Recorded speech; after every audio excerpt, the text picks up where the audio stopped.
Bonjour et bonsoir, bienvenue sur la chaîne Je lis et je partage avec plaisir. C'est Corinne Auguste, je vous salue. Nous avons une nouvelle vidéo aujourd'hui et je vais parler encore une fois du livre de Michée, mais c'est la dernière vidéo concernant ce livre. D'abord, je vais vous inviter à nous rejoindre dans la prière. Merci Jésus pour ton amour manifesté envers nous.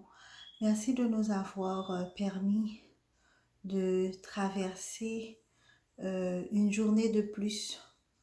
Que ton Seigneur soit béni et aide-nous à toujours rester attachés à ta parole et à mettre en pratique tes recommandations. Bénis les internautes, ceux qui visionnent cette vidéo. Et c'est dans le nom de Jésus que nous te prions. Amen. Alors oui, mes frères et mes sœurs, on a eu quelques vidéos précédemment concernant le livre de Michée. D'abord, je dois vous dire que certaines personnes pensent que le prophète Michée, c'est un prophète de malheur parce que le prophète parle de la part de Dieu. À l'époque, le peuple s'adonnait à le peuple d'Israël à l'époque s'adonnait à des péchés s'adonnait à des comportements qui déplaisaient Dieu.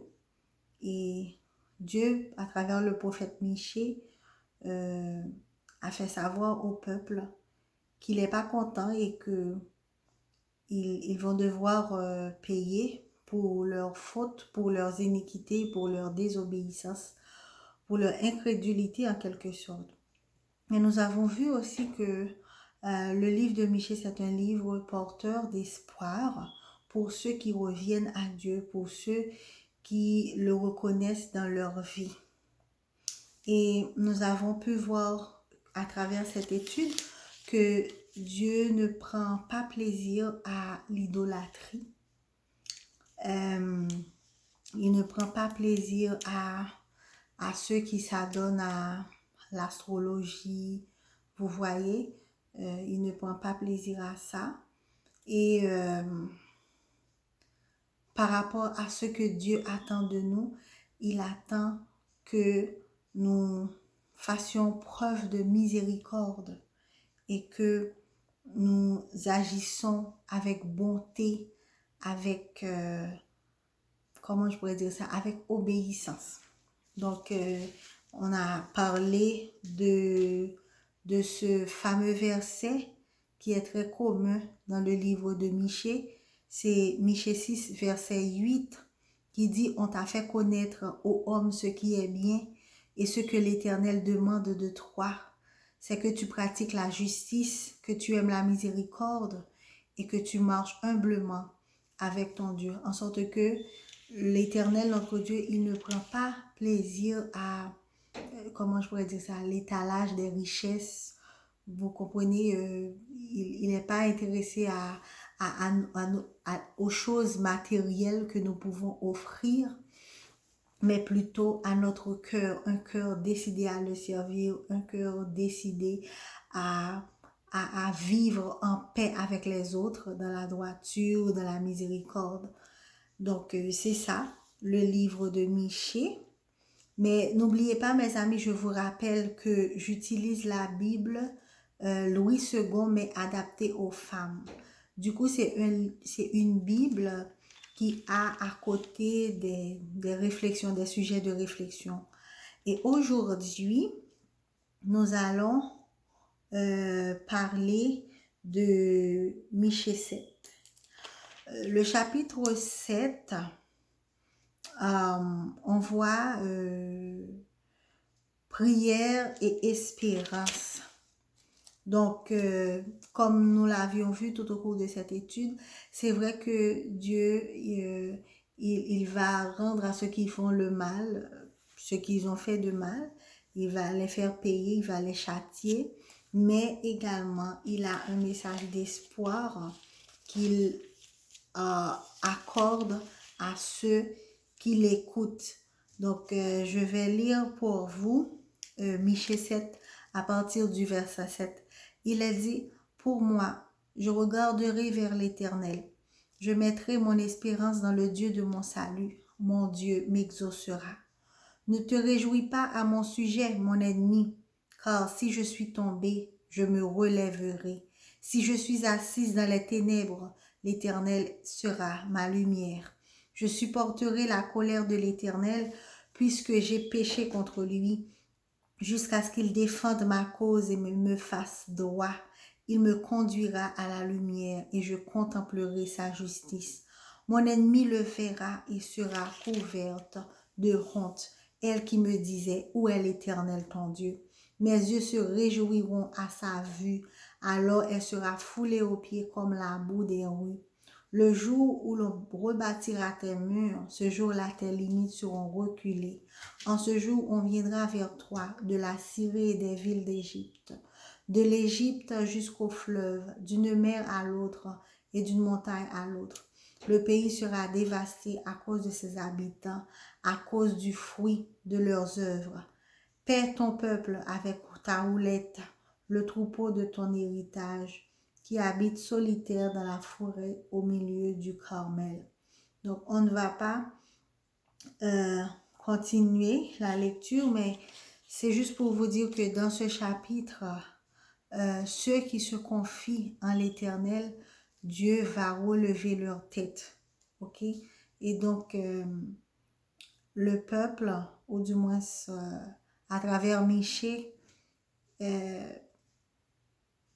se réjouit de ce que il a son espérance en l'Éternel. Et même si les ennemis, même si l'ennemi du peuple, les ennemis du peuple se réjouissent, mais Dieu va relever leur tête. Donc, le sujet d'intérêt personnel pour aujourd'hui, nous allons répondre à une question. La question est la suivante. Quand j'ai pris une mauvaise décision qui a nui à ma réputation chrétienne, que puis-je faire? Quand j'ai pris une mauvaise décision qui a nui à ma réputation chrétienne, que puis-je faire? Alors, est-ce que ça vous est arrivé, mes frères et sœurs, mes amis, que nous faisons bagaille qui mal et que les nuit à réputation nous? Bon, ça peut arriver que c'est par exprès que nous faisons ou bien par faiblesse, mais les autres parlent de ça, ça nuit à ta réputation chrétienne. Qu'est-ce que tu dois faire dans cette situation? Est-ce que tu vas te plonger dans la culpabilité? Est-ce que, par exemple, si ça t'est fait dans l'église ou pour quitter l'église là, parce que réputation salie, alors la réponse est la suivante. Il faut que vous réalisiez que vous ne pouvez pas changer le passé, mais vous pouvez modifier le présent. Oui, tu as fait une erreur dans le passé, tu ne peux pas changer cela. Tu n'as pas le pouvoir de faire ça, mais ce que tu peux faire, tu peux modifier le présent. Alors, je vais lire pour vous la réflexion. Dieu vous débarrasse à tout jamais de vos péchés. C'est à la fois extraordinaire et difficile à croire. Comment peut-il vous pardonner alors que vous avez commis des actes aussi abjects? Il vous pardonne parce qu'il vous aime. Vous comptez plus que tout ce que vous avez fait ou refusé de faire. Alors là, l'accent est mis sur la négligence également. Par exemple, ça peut arriver que ou t'es gombay pour te fait par négligence ou pas fait et que vous savez, on peut pécher aussi par négligence. Donc, c'est ça. Le pardon de Dieu dépend de son amour et non de la gravité de votre péché. Si bon Dieu pardonne nous, c'est parce que le remet, c'est pas à cause de gravité péché qu'on fait. Il vous pardonne pour qu'à partir d'aujourd'hui, vous puissiez prendre de bonnes décisions. Ensuite, il vous rend capable de faire le bien qu'il souhaite vous voir accomplir. Donc, le partage permet de rebobiner, le film, comment je pourrais dire ça, de rebobiner le cours de votre vie en quelque sorte. C'est comme repartir à zéro, c'est comme une nouvelle page que Dieu vous donne à travers son pardon. Comme ça, vous avez la capacité, puisqu'il va vous le donner, la capacité d'écrire des choses bien.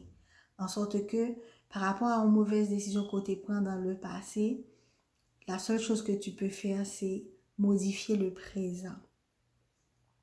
Alors, recevez son pardon, non parce que vous le méritez, mais parce que vous en avez besoin. Obéissez-lui, non par crainte de perdre son amour si vous vous rebellez, mais parce que vous désirez plaire à celui qui vous a aimé. Il y a un pile monde qui a servi bon Dieu, mais ce n'est pas pour les bonnes raisons. Alors là, petit paragraphe ça, aidez-nous comprendre que lorsque nous recevons le pardon, ce n'est pas parce que nous méritons pardon. Non, nous pas mériter ça. Mais c'est parce que nous besoin pardon pour nous capables d'avancer. Nous obéissons bon Dieu, pas parce que nous peur l'enfer, ou du moins parce que nous peur perdu l'enmoule. Non, nous obéissons bon Dieu parce que nous voulons faire le plaisir. Nous voulons faire le plaisir parce que littéralement nous en premier.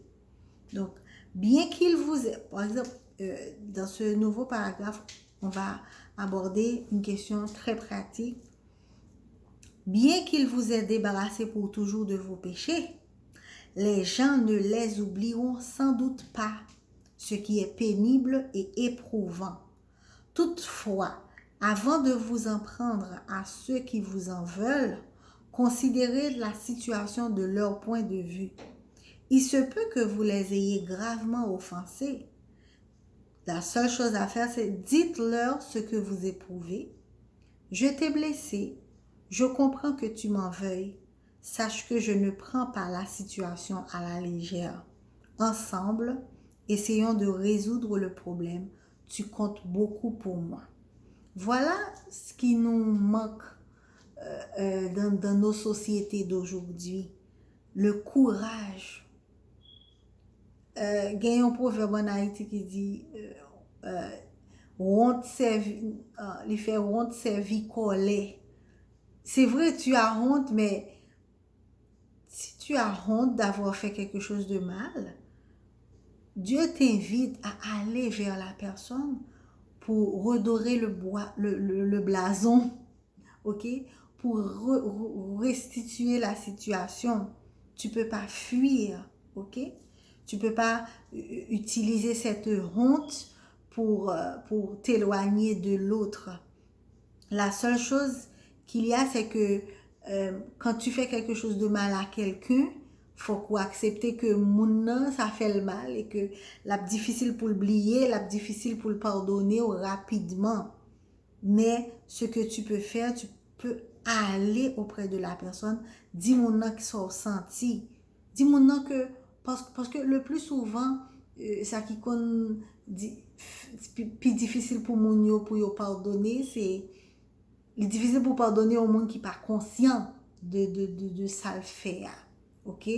Donc, ou tu fait un bagage qui mal, ou reconnaître li auprès de moun et que ou confesser moun directement, ouvertement, avec la bouche, c'est pas pour... Vous voyez? Il faut parler, il faut avoir du courage pour mettre les mots sur les sentiments, sur les émotions.